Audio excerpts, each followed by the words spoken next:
Bom dia. Queria dizer, em primeiro lugar, que é um grande privilégio poder estar com vocês essa manhã. Eu sou amigo do Isaac, talvez você não saiba disso, mas desde a infância. Nós moramos a alguns quarteirões de distância na cidade de Boa Vista. As irmãs do Isaac fizeram aula de piano com a minha mãe, e eu tive que tolerar o Isaac quando ele era um adolescente insuportável. Mas é sempre um prazer poder vir para cá, porque a Urbana tem sido uma igreja muito próxima da nossa. Quando nós precisamos de ajuda, vocês sempre nos serviram, e é certamente um privilégio para mim poder estar aqui hoje com vocês e servir vocês hoje depois de tanto tempo. Mas eu gostaria de reconhecer para vocês que existem alguns desafios nesse serviço que o Isaac pediu para que eu prestasse nessa manhã. O primeiro deles é que ele disse que, na mensagem dele, que poucas são as igrejas que pregam uma série no livro de Filemão. E ele falou também que a razão para isso é que, além de ser uma carta muito pequena, ela tem temas muito difíceis, e ele garantiu para vocês que ele responderia todas as questões difíceis. Exceto que no dia que a pregação difícil ia acontecer, ele marcou um retiro e foi embora.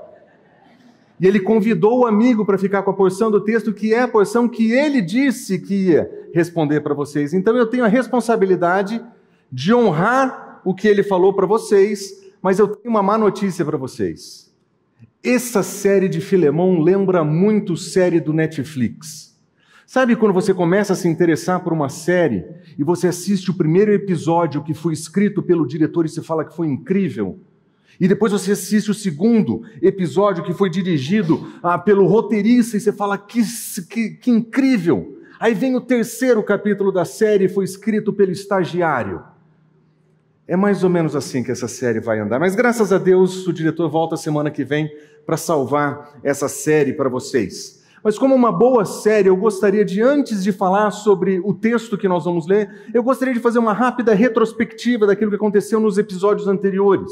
Eu gostaria de pedir para que você abrisse já a sua Bíblia no livro de Filemão. Nós vamos fazer uma rápida lembrança daquilo que Paulo já falou, porque grande parte dos desafios que nós temos no texto de hoje depende daquilo que nós já vimos nas aulas nos episódios anteriores. O Isaac, na primeira mensagem, ele falou sobre a prece de Paulo, a sua oração, mas ele começa com o seu ponto de partida no versículo 1. No versículo 1 ele diz o seguinte: Paulo, o prisioneiro de Cristo, e o irmão Timóteo, ele diz que quando a carta vai ser iniciada, ao invés de se apresentar como um apóstolo, aquele que tem autoridade, ele já começou fazendo uma horizontalização nas suas relações, se apresentando como alguém que é, na verdade, um prisioneiro de Cristo, demonstrando que ele está em igualdade com o seu irmão e com o seu cooperador. O Isaac também lembrou que no versículo 2 nós percebemos que, ainda que essa carta seja uma carta privada, nós sabemos que essa carta foi feita para a igreja, para que ela fosse lida com a igreja. A família de Filemão foi convidada para participar na pessoa da sua esposa. A Arquipo, o líder da igreja que coordenava essa comunidade lá, também estava lá, e toda a igreja que se reúne com ele estava incluída nesse processo. Mas chama muito a atenção que o início da carta do apóstolo, então, é que ele vai orar dando graças, agradecendo a Deus pela vida de Filemão. E é muito interessante que no versículos 4 e 5 ele diz: eu ouço falar da sua fé e do amor que você tem por todos os santos. Paulo está demonstrando que esse irmão Filemão era uma pessoa de caráter cristão marcado por fé e amor. E ele termina essa sessão de oração, essa apresentação, no versículo 7, dizendo que Paulo está feliz por escrever por isso, porque este irmão tem reanimado o coração dos santos. E essa é uma expressão muito importante para Paulo, o coração. Você tem sido alguém que conforta o coração das pessoas. E eu gostaria de chamar a sua atenção para algo que você vai poder fazer. Na segunda mensagem, ou no segundo episódio dessa série, nós vimos o Sandro dando sequência na leitura do texto a partir dos versículos 8 até o versículo 14. E nessa sessão, ele demonstrou que aquela horizontalização apresentada por Paulo no início, agora é colocada em prática. E observe que no versículo 8 ele vai dizer: mesmo tendo liberdade para ordenar que você cumpra um dever, eu prefiro fazer um apelo com base no amor. Filemão era alguém conhecido pelo seu amor. E Paulo quer evocar o seu amor, o amor que ele tem pelos irmãos, para que ele se lembre de uma causa que para ele é muito, muito importante. E agora ele vai apresentar o grande dilema. Você lembra do seu escravo, Onésimo, aquele que provavelmente te roubou, aquele que fugiu, aquele que te traiu e te abandonou? Então esse homem se converteu. Enquanto eu estava em prisão, ele ouviu o Evangelho. E agora Onésimo já não é mais alguém inútil. Onésimo é agora alguém muito útil, e tem um grande jogo de palavras acontecendo aqui, porque Onésimo, seu nome significa aquele que é útil. E Paulo faz uma brincadeirinha com o nome dele, dizendo: aquele irmão que para você foi inútil, agora ele faz jus ao seu próprio nome. Paulo, de uma forma muito bonita, ele está dizendo: quando a redenção de Cristo Jesus encontrou esse homem quebrado, fugido, um ladrão que o tinha abandonado e traído, ele foi restaurado. Inclusive, ele foi restaurado ao seu próprio ofício. Ele era um escravo ruim, mas agora ele é um escravo útil. Esse ladrão, esse escravo que foi ladrão, esse escravo que foi mentiroso, esse escravo que o traiu, agora tem os valores de Cristo, e agora ele não mente mais, ele não rouba mais, agora ele é honesto, agora ele é útil. Mas se você prestar atenção no detalhe que Paulo está apresentando aqui, você vai perceber que ele era, no versículo 11, útil para você e para mim. Paulo quer apresentar a sua solicitação e o seu pedido, lembrando da utilidade que esse homem agora tem para ele, Filemão, mas também tem para o reino de Deus, na pessoa do apóstolo Paulo. E o versículo 12 talvez seja um dos elementos mais bonitos dessa carta. Porque no verso 12 o apóstolo Paulo diz: eu envio de volta a você como se fosse o meu próprio coração. Você que é o servo do amor, você que é aquele que cuida do coração das pessoas, agora eu envio para você o meu irmão, o meu companheiro, como se fosse o meu próprio coração. Mas aqui a horizontalização dos relacionamentos é alterada drasticamente, porque o apóstolo Paulo vai dizer o seguinte: não apenas nós somos iguais, eu não falo com você como apóstolo, como se eu tivesse autoridade para mandar, eu vou me colocar debaixo da sua autoridade. Porque existe um outro trocadilho aqui, que se enviar de volta também pode ser usado para aqueles que, quando têm um problema muito complicado, ao invés de resolverem na sua jurisdição, eles entregam o seu dilema complicado para um nível superior. Esse enviar de volta não é só eu estou retornando para você um escravo fugitivo. Eu estou colocando nas tuas mãos o poder de decidir o que você vai fazer. Paulo poderia dizer: eu sou apóstolo e você vai fazer o que eu mando, mas não. Ele olha para o seu irmão e diz: esse é o caso. É um caso complicado, eu sei. E eu vou entregá-lo nas tuas mãos, para que você possa julgar o que é melhor e o que é mais adequado. Mais do que horizontalização agora, Paulo se coloca submisso, cumprindo o princípio que ele já tinha ensinado de serem submissos uns aos outros, no contexto da fé, de considerar os outros superiores a ele mesmo. Isso tudo para preparar para o pedido que ele tem por fazer. Por isso eu gostaria de ler o texto que vamos estudar nessa manhã, começando no versículo 15 até o versículo 20. Nós lemos da seguinte maneira: talvez ele tenha sido separado de você por algum tempo, para que você o tivesse de volta para sempre, não mais como escravo, mas muito além de escravo, mas como irmão amado. Ele é um irmão para mim muito amado, e para você ainda mais, tanto como homem como irmão do Senhor. Assim, se você me considera como companheiro, receba-o como se estivesse recebendo a mim. Se ele o prejudicou em algo ou deve alguma coisa a você, ponha na minha conta. Eu, Paulo, escrevo de próprio punho, eu pagarei, para não dizer que você me deve sua própria vida. Sim, irmão, eu gostaria de receber de você algum benefício por estarmos no Senhor. Reanime o meu coração. Vamos orar?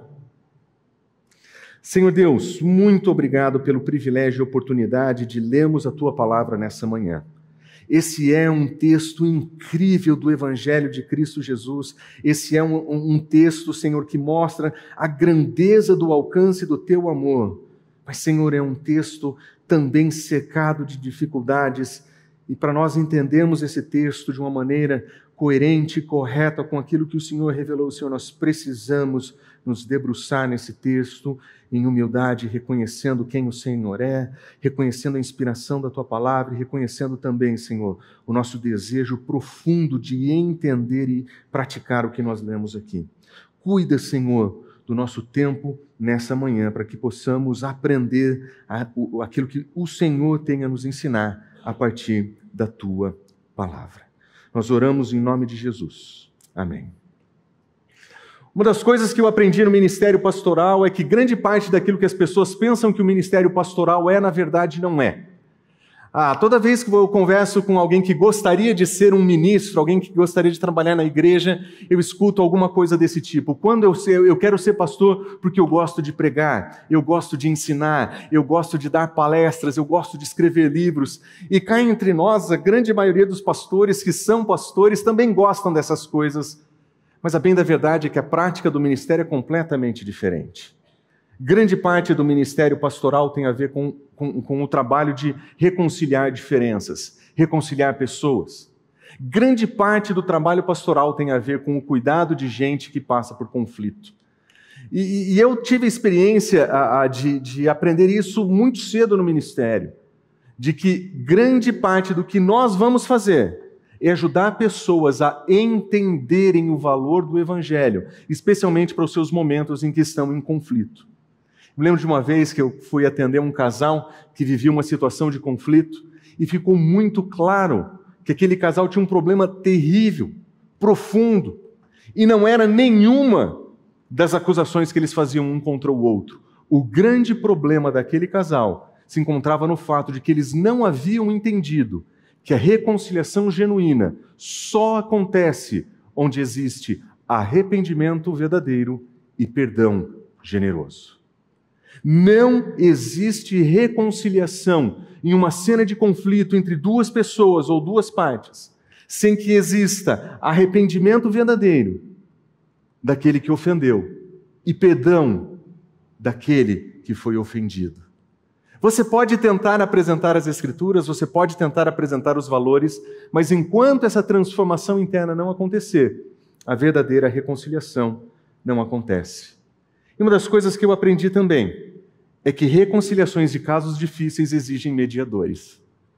É muito difícil resolver casos complexos sem que a gente traga para a conversa um mediador, alguém que possa interpretar para o ofendido o que o ofensor está falando e vice-versa. Alguém que pode se assentar no meio do caminho e dizer o que ele quis dizer foi isso, não foi isso que ele falou. Alguém que possa ajudar as duas partes que não conseguem mais se escutar, para que elas possam se entender. E eu já tive a oportunidade de fazer mediações entre missionários e instituições missionárias quando eles entram em conflito. Já tive a oportunidade de fazer mediações com pais e filhos quando eles entram em desacordo. Já tive a oportunidade de fazer a mediação entre instituições quando elas estão em conflito, sobre qual é o procedimento que deve se existir em determinada ocasião. E quando eu leio a carta de Filemão, o que eu vejo é que o apóstolo Paulo está fazendo exatamente o papel pastoral de mediar uma situação difícil, complicada, que exigia que ambos os lados o ouvissem, para que ele pudesse prover uma mediação que fosse de acordo com o Evangelho, para que entre esses dois irmãos pudesse haver reconciliação. Paulo não acreditava que ele tinha perdido a mão, não acreditava que o caso era sem solução, mas era tão difícil que isso fosse resolvido. Sozinhos que Paulo então vai mediar esse conflito. E nessa manhã eu gostaria de apresentar para vocês 3 aspectos dessa mediação que o apóstolo Paulo tem. O primeiro deles eu gostaria de apresentar para vocês a proposta que Paulo tem para os dois. Depois eu vou apresentar para vocês a postura que Paulo tem entre esses dois.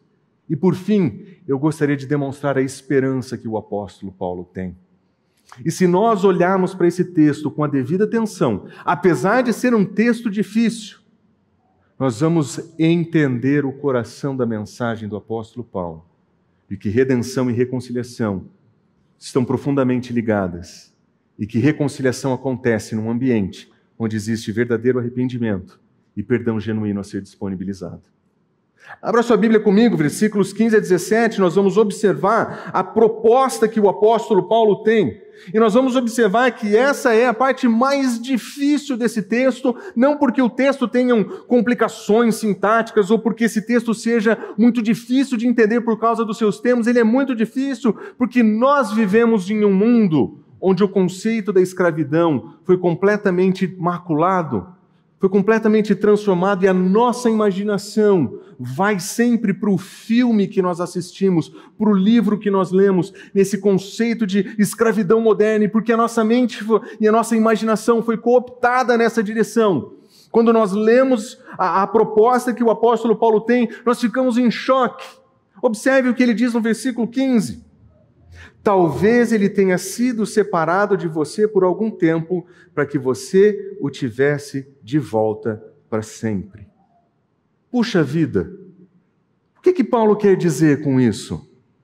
Paulo está dizendo que esse escravo que havia sido fugido e teria passado um tempo fora, deveria voltar para funcionar eternamente como um escravo? Que vantagem existe nisso, apóstolo Paulo? Por que ele voltaria? Por que ele voltaria como escravo? Muitas pessoas lendo esse texto, elas acreditam que Paulo, ele fez quase certo. Ele estava indo bem, mas quando ele chegou aqui, Paulo se equivocou. Ele deveria ter ido muito mais longe e teria dito alguma coisa como: e agora que ele é seu irmão, deixe ele livre, para que ele não seja mais escravo. Alguns pastores ficam insatisfeitos com Paulo. Alguns querem atualizar as Escrituras por causa de textos como esse. Mas eu gostaria de propor para vocês que uma leitura atenta do contexto do apóstolo Paulo pode nos ajudar demais a entender o que está acontecendo aqui. Em primeiro lugar, você precisa saber que escravos que nós conhecemos na mídia e nos filmes, eles não são exatamente como escravos do primeiro século. No primeiro século, escravos trabalhavam, sim. Trabalhavam de maneira forçada, sim. Mas eles tinham acesso à educação. Eles poderiam valorizar o seu passe, por assim dizer, à medida que eles estudavam. Eles tinham uma vida muito mais digna, às vezes, do que pessoas comuns. Embora não recebessem pelo seu trabalho, eles não dependiam da sazonalidade do trabalho para ter o acesso ao seu trabalho e ao seu sustento. E uma das coisas mais interessantes que nós conhecemos sobre a escravidão nos dias do apóstolo Paulo é que os escravos, eles eram libertos depois dos 30 anos. Não existiam fatores raciais, não existiam fatores de diferentes situações, às vezes socioeconômicas. O que acontecia é que era parte da estrutura do império, o trabalho chamado escravo. Mas eles tinham suas seguranças também. Com 30 anos eles seriam libertos. Eles não estavam lá somente porque eles pertenciam a uma etnia ou porque eles vinham de alguma região. Nos dias do apóstolo Paulo, o status era completamente diferente. Para você ter uma ideia, quanto que você acha que custaria um escravo como Onésimo?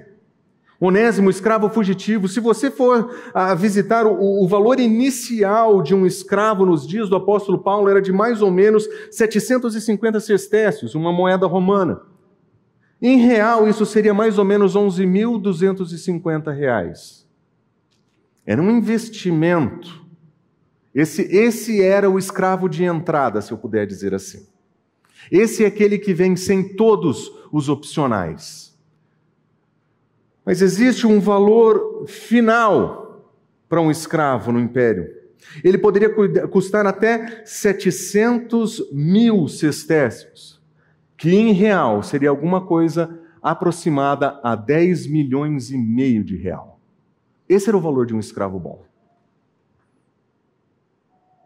Ter escravos não era algo que todo mundo poderia ter, como você pode perceber. Quanto valia Onésimo? Não sei. Eu sei que o valor médio de um escravo nesse período era de 2.000 sestércios, Isso daria mais ou menos 30 mil reais. Agora você começa a entender por que esse caso era tão complicado. Filemon tinha perdido um investimento de 30 mil reais, valor médio da época. Ele tinha sido traído, roubado, e ele ainda tinha perdido o seu investimento. E aí agora existe um grande dilema, porque nos dias do apóstolo Paulo existiam leis que definiam o que deveria ser feito com o escravo fugitivo. E o escravo fugitivo, quando fosse encontrado, ele deveria ser retornado ou para uma autoridade romana ou direto para o seu próprio dono. Essa era a responsabilidade civil do apóstolo Paulo naquele dia. Em outras palavras, quando o apóstolo Paulo está dizendo, eu estou mandando ele de volta para você, ele está dizendo, eu como cidadão romano estou cumprindo a lei e fazendo o que a lei pede de mim. Aliás, Paulo não evoca a lei judaica aqui. A lei judaica em Deuteronômios dizia que se alguém encontrasse um escravo fugitivo, ele poderia ficar ao cuidar desse escravo ou permitir que ele continuasse livre. Paulo nem sequer usa a lei judaica para defender o seu caso. Ele simplesmente voltou para a situação em que ele estava vivendo, o ambiente onde ele estava vivendo, para a legislação onde ele estava vivendo. Ele disse, eu tenho um dever civil de devolver esse homem Onésimo que pertence a Filemon. Mas o outro lado da lei era o seguinte, esse escravo, uma vez devolvido, a primeira coisa que ele perdia era a possibilidade de ser emancipado com 30 anos.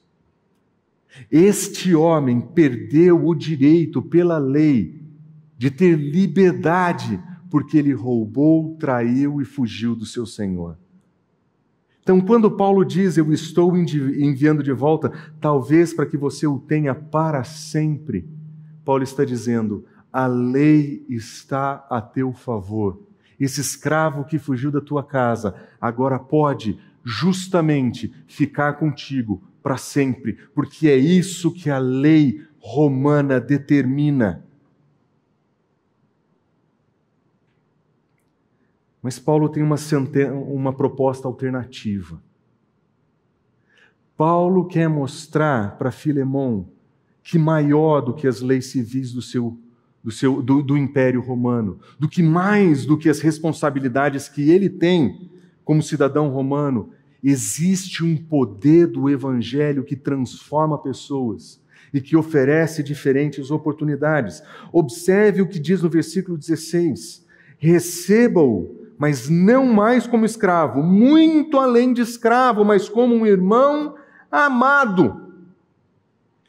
Paulo está olhando para Onésimo como um irmão redimido por Cristo Jesus, está dizendo, eu preciso enviá-lo para o seu dono, eu preciso que você volte para lá.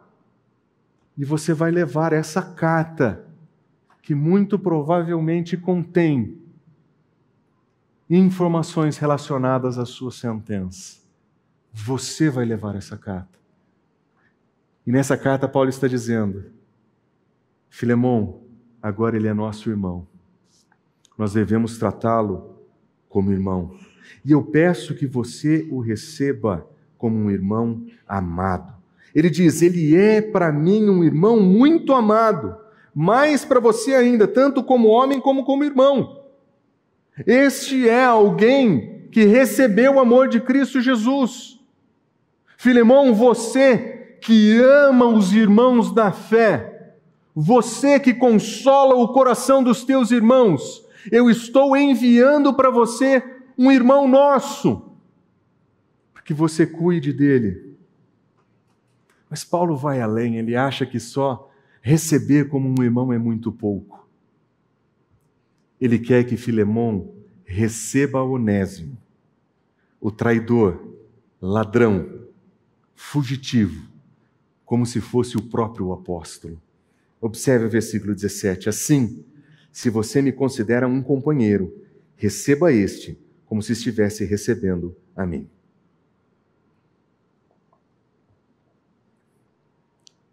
Você acha que eu sou o apóstolo de Jesus Cristo? Servo do Senhor? Seu irmão e companheiro? Este que você vai receber tem que ser recebido como você me receberia. Agora, Filemão, está nas tuas mãos a possibilidade de horizontalizar os teus relacionamentos de acordo com a graça e o Evangelho. Agora é a tua vez de olhar para aquele que era a tua propriedade, de olhar para aquele que era alguém que te deve, que te feriu, que te ofendeu, e você vai olhar para ele como um irmão em Cristo. Você sabe o que o apóstolo Paulo está fazendo nesse texto? Ele está fazendo exatamente o que Jesus Cristo ensinou. Em Mateus capítulo 18, nosso Senhor Jesus Cristo disse: qualquer um que receber essa criança no meu nome, a mim me recebe. Quando nós cuidamos dos pequeninos, aqueles que sofrem, o nosso Senhor diz: quem faz bem para essas pessoas, faz para mim, porque o nosso Senhor se identifica com aqueles que estão sofrendo, o nosso Senhor se identifica com aqueles que estão oprimidos. E o apóstolo Paulo, seguindo o ensino de Cristo Jesus, está dizendo: este homem que merece ser punido pela lei, este homem que vive oprimido pelo mundo dele, você vai recebê-lo como você me receberia. E agora, Filemão, é a sua vez de entender como você vai responder à horizontalização do Evangelho. E, meus irmãos, aqui nós encontramos algo muito importante para as nossas vidas. Porque nós estamos vendo o apóstolo Paulo nos ensinar a olhar para os nossos ofensores como se eles fossem como nós. Ele está nos ensinando a olhar para aqueles que nos ofendem, aqueles com quem nós entramos em situação de conflito. Nós precisamos olhar para esses indivíduos como pessoas que são iguais a nós. Paulo não está dizendo para Filemão: usa o teu direito, faça o que você quiser. Ele já tinha dito: eu coloquei nas tuas mãos para que você julgue. Mas o ensino dele não é: exija o teu direito, faça aquilo que é teu favor, processe o teu irmão. Não. O ensino do apóstolo Paulo é: se ele é seu irmão, se o seu ofensor é seu irmão, ele é como um igual para você. Você deveria tratá-lo como Cristo o trata. Você deveria recebê-lo como se fosse o próprio apóstolo. A proposta que o apóstolo Paulo tem para mediar essa situação muito difícil entre Filemão e Onésimo é dizer: só vai haver reconciliação aqui se nós trilharmos o caminho do Evangelho. Se nós seguirmos as leis romanas, nós teremos a justa execução da lei, mas nós não teremos reconciliação. Se nós trilharmos o caminho das leis judaicas, nós não vamos ter reconciliação. Vocês querem se reconciliar, nós temos que seguir o trilho do Evangelho. E agora, Filemão, é a tua vez de, como ofendido, baixar a tua guarda e deixar o Evangelho florescer através de você. Mas existe uma segunda coisa que o apóstolo Paulo apresenta aqui que é muito interessante. Existe uma postura sendo apresentada.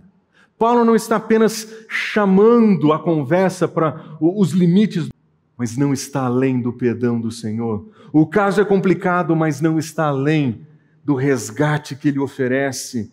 E isso para nós é grande novidade, é boas novas, porque todos nós hoje temos no nosso coração alguma situação de conflito que nós acreditamos que está além do perdão, que nós acreditamos que está além da graça. Mas o nosso Senhor Jesus Cristo quer te dizer hoje: nenhum dos teus conflitos, aqueles que você sofre e chora hoje, estão fora do alcance da graça. Mas Ele quer lembrar a cada um de nós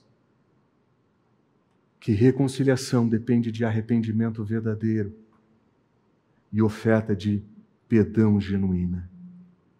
Não tem como colocar ofensor e ofendido para trabalharem juntos no corpo de Cristo, sem arrependimento e perdão. Você entende o que o apóstolo Paulo está ensinando? Você entende a profundidade do que o apóstolo Paulo está ensinando? E para terminar, o apóstolo Paulo tem uma última coisa para fazer. Ele diz: essa aqui é a minha esperança. Versículo 20 ele diz: sim, irmão, eu gostaria de receber de você algum benefício por estarmos no Senhor. Sim, agora é a sua vez. Agora é a sua vez de colocar o Evangelho em prática. É a tua vez de colocar para funcionar a graça. Mas olha só o que ele fala: reanime o meu coração. Filemão, foi você que foi conhecido e reconhecido como aquele que ama, aquele que tem fé. É você que tem reanimado o coração dos santos no seu ambiente, onde você tem servido ao Senhor. Eu entrego para você, Onésimo, como se fosse o meu coração, e eu peço para que você reanime o meu coração. A minha esperança não é só que você receba de volta um escravo que é teu, mas que você envie para o campo um escravo que pertence ao Senhor. Vocês entenderam o que Paulo está falando? Ele está dizendo: Filemão, depois de tudo que você perdeu, depois de tudo que ele te roubou, depois de todas as ofensas que ele te fez, eu quero que você pegue esse teu investimento de 30 mil reais, eu quero que você coloque nas mãos do Senhor, para que esse prejuízo que você vai ter seja glória para o reino. Paulo assumiu o prejuízo. Assumiu. Mas Paulo está convidando o Filemão a fazer a parte dele. Está dizendo: seja meu imitador como eu sou de Cristo Jesus. Agora é a tua vez de assumir o prejuízo, de perder aquilo que te pertence, para que o reino tenha a oportunidade de expandir e crescer. Qual que é a esperança do apóstolo Paulo?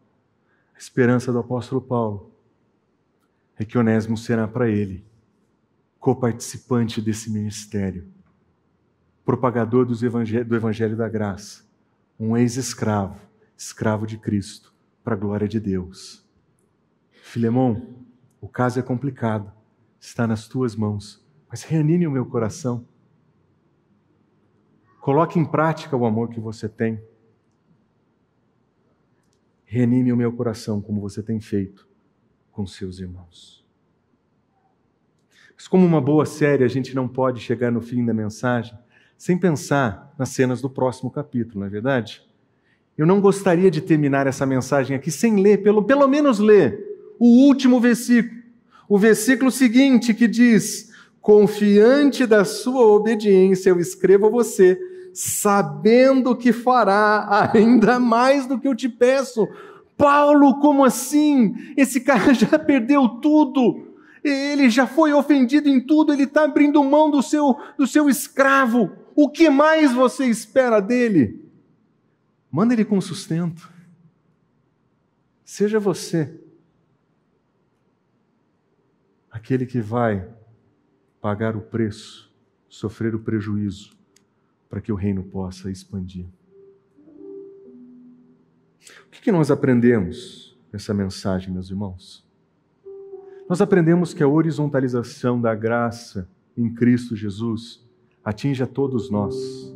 Nenhum de nós está acima do convite do apóstolo Paulo de dizer que nós devemos considerar os nossos irmãos superiores a nós mesmos. Ninguém aqui está acima ou abaixo, além ou aquém da graça de Deus.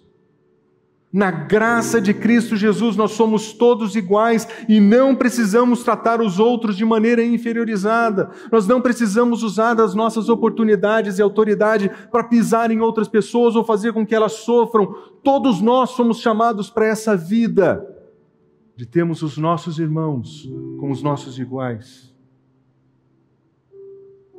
Nós aprendemos que recursos financeiros e prejuízos no nosso bolso são importantíssimos para o reino, quando nós queremos viver a graça do Senhor.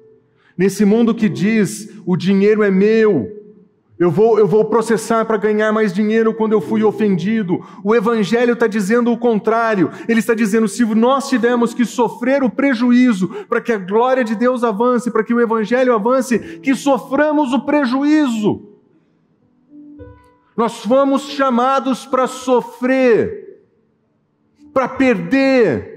Porque quando nós perdemos aquilo que parece nosso de direito, o nosso mundo não entende o que nós fazemos e nós podemos falar o que é que está acontecendo no nosso coração. Nós que deveríamos estar longe, nós que deveríamos estar abandonados, nós que deveríamos estar perdidos, nós que tínhamos uma sentença de morte pesando no nosso coração, agora nós somos livres porque o nosso Senhor sofreu no nosso lugar.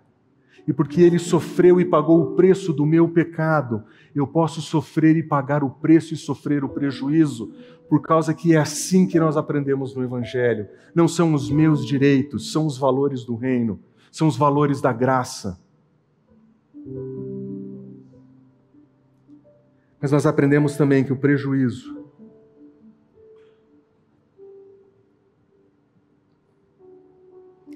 sofrido por Paulo, e muito especialmente por Filemão,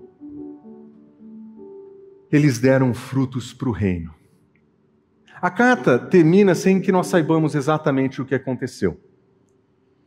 A verdade é que nós não sabemos exatamente o que acontece depois dessa carta, exceto que eu trago cenas da próxima temporada.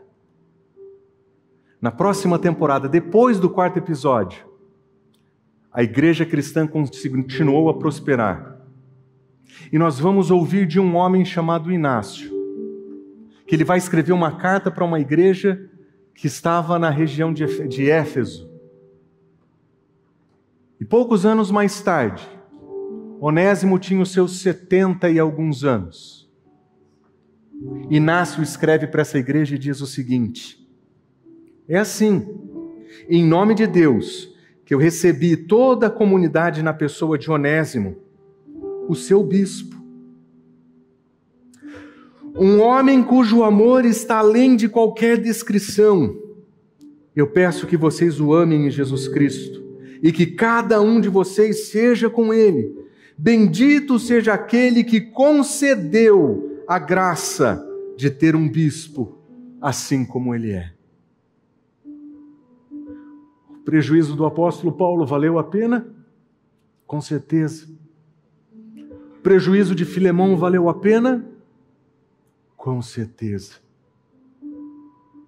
O homem que tinha um Senhor conhecido pelo seu amor com os cristãos, quando solto, tornou-se ele mesmo bispo, e a marca que ele tinha era a marca de um amor que ele recebeu, um amor que ele conheceu em Cristo, um amor que ele viu em Paulo, um amor que ele experimentou em Filemão. Redenção, reconciliação, exige de nós prejuízos. Mas sofrer esse tipo de prejuízo será sempre benéfico para o reino. Porque Deus pode pegar uma situação complicada e transformá-la em uma situação de louvor e glória para o nome de Cristo Jesus, para a expansão do reino. Um ex-escravo, bispo, conhecido por amor. Vamos orar? Senhor, nessa manhã nós encontramos, Senhor, na Tua Palavra, em um texto que talvez tenha sido descrito como um texto complexo, mas é um texto que tem todas as marcas do Teu amor e que tem todas as marcas do Teu Espírito. Um texto que mostra a profundidade da graça e do amor que o Senhor tem por nós e que demonstra a profundidade da beleza do Evangelho de Cristo Jesus.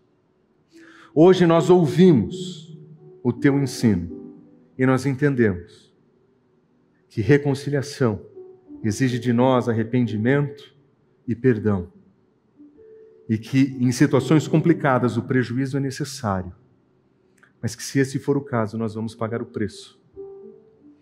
Porque quando nós sofremos o prejuízo em Teu nome, nós vemos o Senhor transformar as nossas perdas em ganhos para o reino. E nós queremos que o nosso coração esteja sempre firmado e ele cessado no teu reino. Que seja o teu amor conhecido através de nós e não os nossos direitos. Que seja a tua graça e a tua misericórdia e não os nossos desejos que nos façam conhecidos. Que sejamos imitadores teus, como Paulo foi, como Filemão foi, como Onésimo foi. Nós oramos, Senhor, em nome de Jesus. Amém.